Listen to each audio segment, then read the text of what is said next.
Hello दोस्तों, स्वागत है आप सभी लोगों का एक बार फिर से लवकुश एग्जाम वॉरियर्स चैनल में। आज मैं आप सभी लोगों को जय प्रक्रम का पार्ट नंबर 2 बताऊंगा। पार्ट नंबर 1 पहला हम कर चुके हैं। अब आइए बिना समय गंवाए हम प्रश्न नंबर पहला देखते हैं आखिर में क्या है। निम्न में से विटामिन का कौन सा जोड़ा जल में घुलनशील है?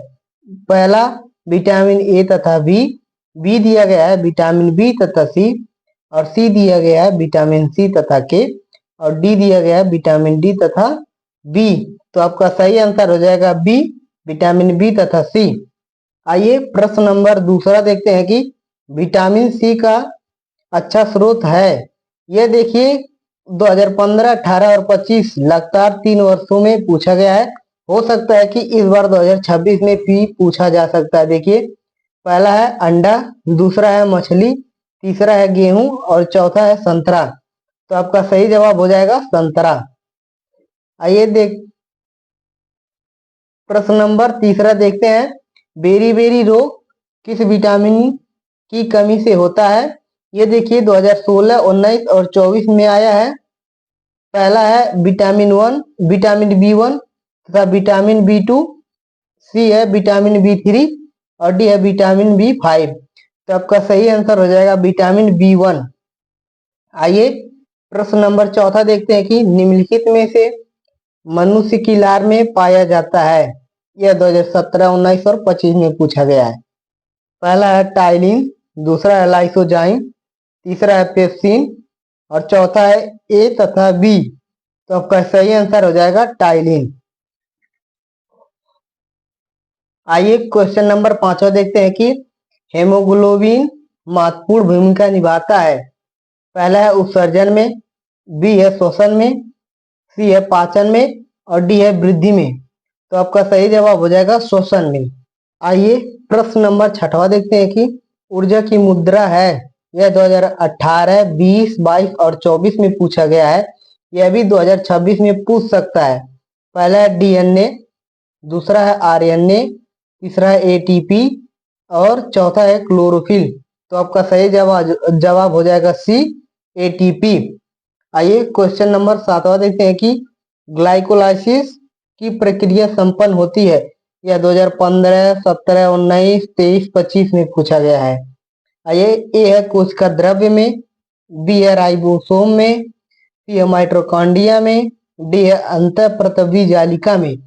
तो आपका सही जवाब हो जाएगा ए, कोशिका द्रव्य में। आइए प्रश्न नंबर 8 देखते हैं कि ग्लाइकोजेनेसिस क्रिया में बनता है। यह 2016, 18, 23, 24 में पूछा गया है। पहला है ए है ग्लूकोज, बी है ग्लाइकोजन, सी है विटामिन और डी है प्रोटीन्स। तो आपका सही जवाब हो जाएगा ए, ग्लूकोज।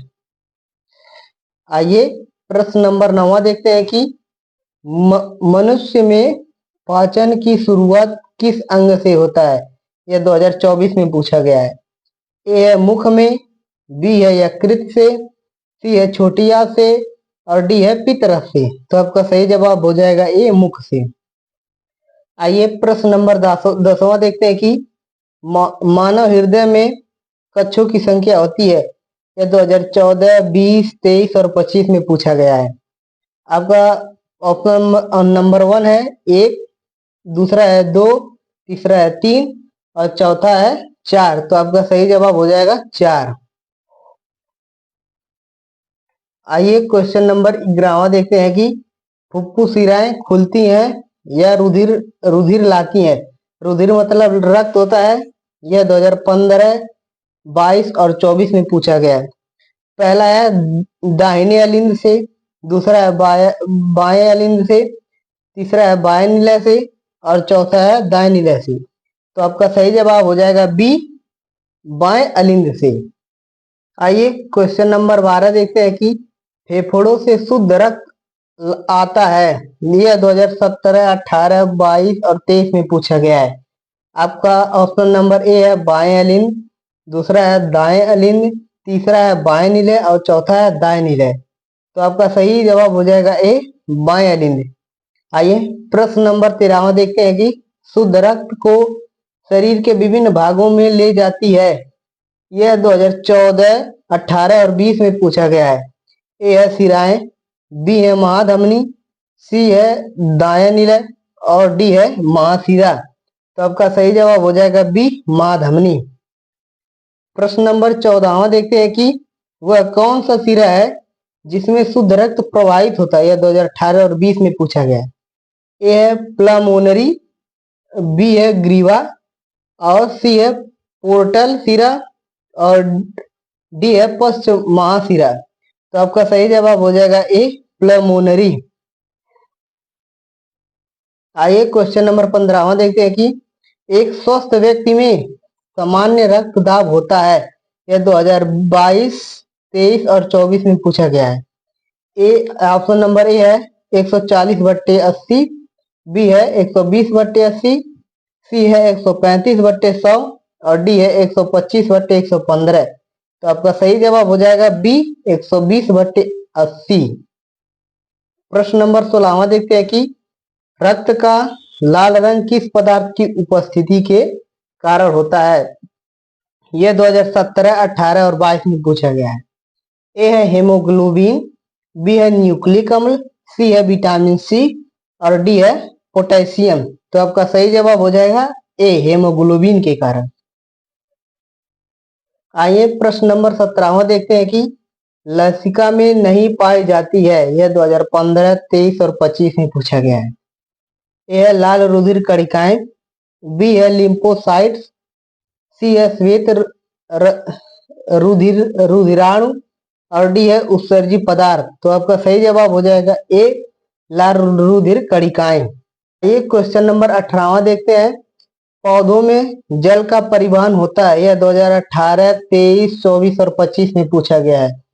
पहला है फ्लोएम द्वारा, दूसरा है जाइलम द्वारा, तीसरा है मज्जा में और डी है रंध्र से। तो आपका सही जवाब हो जाएगा बी जाइलम द्वारा। आइए प्रश्न नंबर 19वां देखते हैं कि पादप में जाइलम उत्तरदायी है? यह एनसीईआरटी का क्वेश्चन है, 2019, 20, 23, 24 में पूछा गया है। ए है जल के वहन में, बी है भोजन के वहन में, सी है एमिनो अम्ल के वहन में और डी है ऑक्सीजन के वहन में। तो आपका सही जवाब हो जाएगा ए जल के वहन में। आइए प्रश्न नंबर 20वां देखते हैं। फ्लोएम द्वारा भोजन का स्थानांतरण होता है? यह 2014, 18 और 22 में पूछा गया है। ए है सुक्रोज के रूप में, बी है प्रोटीन के रूप में, सी है हार्मोन्स के रूप में और डी है वसा के रूप में। तो आपका सही जवाब हो जाएगा सुक्रोज है।